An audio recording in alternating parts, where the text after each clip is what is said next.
Gold trusted gold buyers. మీరు తాకట్టు పెట్టిన బంగారాన్ని విడిపించి ఈ రోజు ఉన్న మార్కెట్ ధరకు కొనబడను. వాళ్ళ అమ్మ అట్లా ఫీల్ అవుతా నేను.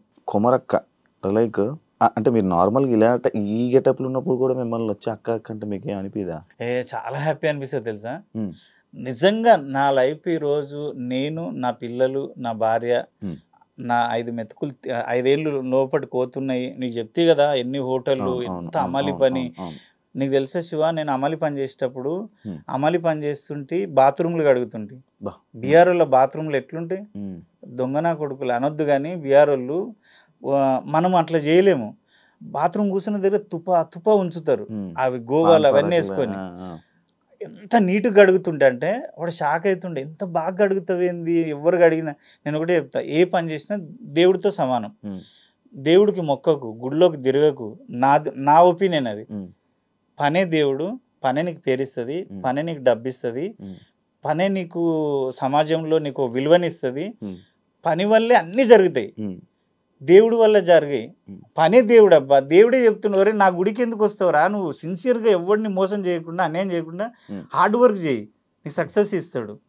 మీరు వెళ్తారు, గుడికి వెళ్తారా? మరి దేవుడు వెళ్తాము అంటే జస్ట్ మొక్కుతా తప్ప నాకేమి అని అడగను.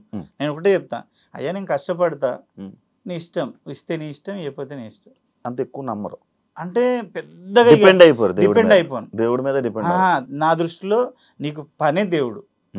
పని నువ్వు ఆలోచించు, ప్రాక్టికల్గా ఆలోచించు. పని ఉంటే ఆబ్వియస్లీ దేవుడు కూడా గుర్తురాడు కొన్నిసార్లు. అదే ఆయన దేవుడు కూడా ఏమంటుండంటే, ఒరే ఎవరిని మోసం చేయకు, ఎవరిని అన్యాయం చేయకు, ఎవరిని లాక్కోకు, నీ కళ్ళ ముందు ఉన్న పనిని దైవంతో పూజించినట్టు హార్డ్ వర్క్ చేయి.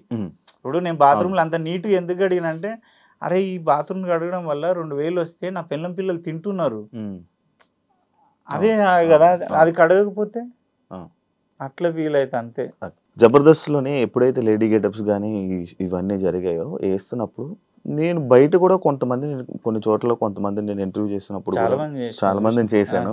ఇలా వాళ్ళ మాటలు కానీ అంటే జబర్దస్త్లో లేడీ గెటప్లు చేసుకున్న వాళ్ళందరూ ఇలా మారిపోయారు, అమ్మాయిగా ఇలా మారిపోయారు, అక్కడ ఉన్న వాళ్ళందరూ ఆ ఫీలింగ్స్ ఉన్న వాళ్ళే లేడీ గెటప్లు వేశారు అని చెప్పి ఒక స్టేట్మెంట్ నేను విన్నాను, నా దగ్గరే అన్నాను. అది అంతవరకు అదే, అందుకే సేమ్ అదే డైరెక్ట్గా అలా చెప్పారనమాట. దానివల్ల మీకేం ఎఫెక్ట్ అవ్వలేదా? మిమ్మల్ని అనలేదా ఎవరు? దేవుడి దయ వల్ల అంటే నేను ఎంచుకున్న క్యారెక్టరు మరేంటో కానీ, మా తన్మయ్ కానీ, శాంతి కానీ, వినోద్ కానీ వీళ్ళందరూ నాతో షేర్ చేసుకుంటారు కదా, నాకే కొన్నిసార్లు బాధ అనిపిస్తుంది. అంటే వాళ్ళు కొంచెం ఎంగేజ్ క్యారెక్టర్లు, అవి ఎక్స్పోజింగ్ క్యారెక్టర్లు. నా ఏజ్ క్యారెక్టర్కి ఏంటంటే నన్ను చూడంగానే అరే అమ్మ అనిపిస్తుంది, అమ్మ నాయనమ్మ అనిపిస్తుంది.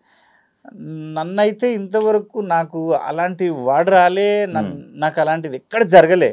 కాకపోతే వాళ్ళకి జరిగితే నాకు జరిగినట్టే, ఎందుకంటే వాళ్ళు ఉన్న ప్లేస్లోనే నేనున్నా. నన్ను అనకపోయినా వాళ్ళకి అంటే నన్ను అన్నట్టే, నాకు బాధ అనిపించేది.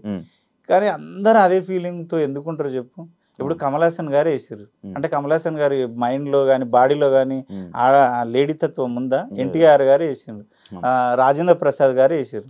ఆ క్యారెక్టర్ అనుకోవచ్చు కదా. కొంతమంది ఏంటంటే మొన్న ప్రియాంక కానీ, తన్మయ్ కానీ, చిన్నసాయి, శాంతి, అంటే కొంతమంది ఏంటంటే వాళ్ళ హార్మోన్స్ ప్రాబ్లము, అది తప్పు పట్టలేము.